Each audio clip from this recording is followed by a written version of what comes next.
సాయిరామ్. స్వాగతం.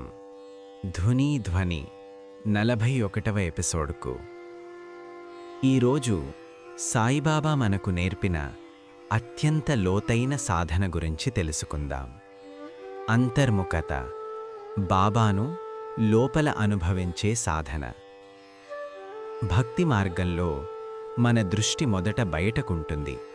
మందిరం, ధుని, దర్శనం. కానీ సాధన పక్వమైనప్పుడు దృష్టి మెల్లగా బయట నుంచి లోపలికి తిరుగుతుంది. అదే అంతర్ముఖత. అంతర్ముఖత అంటే లోకాన్ని వదిలి అడవికి వెళ్ళడం కాదు, మన ఆలోచనలను నిశ్శబ్దంగా గమనించడం.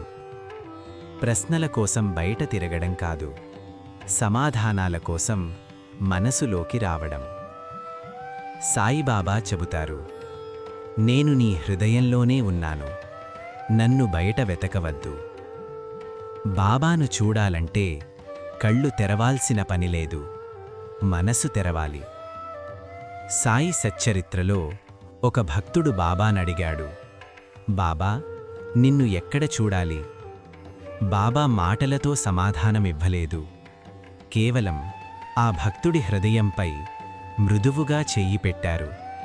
ఆ స్పర్శలోనే భక్తుడికి అర్థమైంది, బాబా బయట కాదు, లోపల ఉన్నారు. అద్దం మురికిగా ఉంటే ప్రతిబింబం కనిపించదు. అలాగే మనసు అశాంతిగా ఉంటే దైవానుభూతి కలగదు.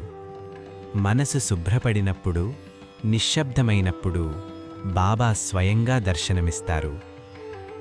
ఉపనిషత్తులు చెబుతాయి, ఆత్మావా అరే ద్రష్టవ్యాహ. అంటే దైవాన్ని చూడాలంటే ముందుగా మన ఆత్మను చూడాలి. బయట వెతకడం ఆపిన రోజే లోపల దర్శనం మొదలవుతుంది. బాబా మందిరంలో మాత్రమే లేరు, ధుని దగ్గర మాత్రమే లేరు, మన నిశ్శబ్ద హృదయంలో ఉన్నారు.